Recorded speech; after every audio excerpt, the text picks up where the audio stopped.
In 1281, King Edward I signed what amounts to a real-life witcher contract. He commissioned a knight named Peter Corbett to, quote, take and destroy all the wolves he could find across 5 English counties, with bailiffs legally ordered to assist.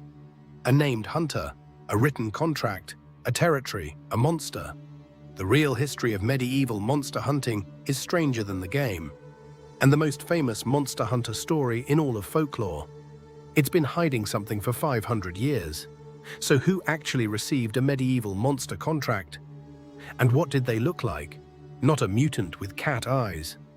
Peter Corbett was a marcher baron from Shropshire, described in contemporary records as a mighty hunter, as his father had been before him. He fought in Edward's campaigns against the Welsh prince Llewellyn, served in the Scottish Wars, and was summoned to Parliament in 1293. In 1281, Corbett received a royal commission naming 5 counties: Worcestershire, Herefordshire, Gloucestershire, Shropshire, and Staffordshire, and directing every bailiff in the region to assist him. His target, wolves. His mandate, total destruction. This is the Witcher structure almost exactly. A roaming specialist, a defined territory, official backing. But the real monster hunter was an aristocrat with soldiers at his command, not a scarred outcast selling his sword for coin. The medieval world didn't romanticize the lone hunter. It sent a lord with a royal warrant. Corbett held an exclusive royal contract. But what happened when the whole kingdom could hunt for pay? Under the Tudor Vermin Acts, exactly that. Henry VIII passed a law in 1532 identifying dozens of species as vermin to be destroyed on sight.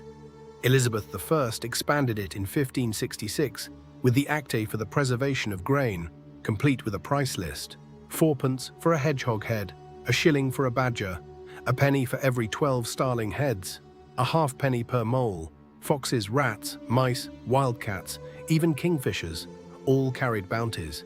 Your local church warden was the quest giver. Kill the creature, bring evidence to the church, collect payment. The historian Roger Lovegrove, in his 2007 book Silent Fields, examined church wardens' accounts from over 1,400 English parishes. The receipts survive, bounty prices inflated over the centuries. One English parish vestry was offering 7 shillings and 6pence for an otter head by 1731, up from the 2d specified in the original statute. Scotland moved even earlier. James I of Scotland legislated against rooks in 1424. James II extended it in 1458 to birds of prey, urging they be, quote, utterly destroyed by all manner of men by all engines. And here is the detail that should stop you. England's 1566 Vermin Act was not repealed until 1863.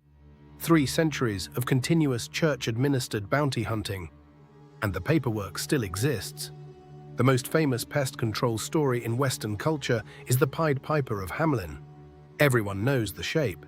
A town hires a rat catcher, refuses to pay, and he steals their children. The ultimate broken monster contract. But the original story has no rats.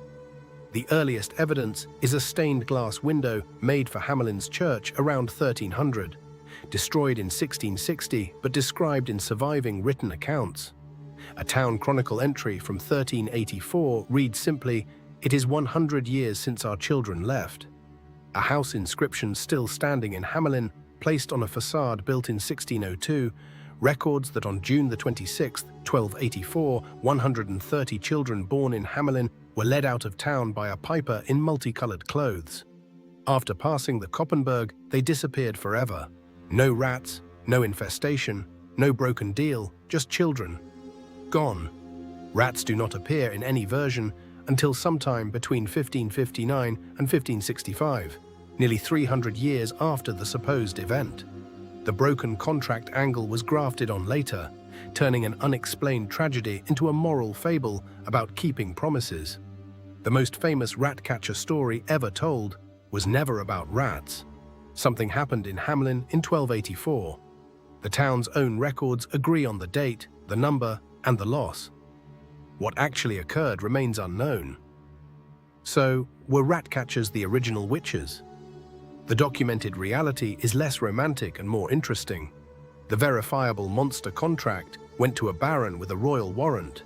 The mass bounty system turned parish churches into notice boards for 300 years, and the most iconic rat-catcher legend in Western history began with no rats and no contract.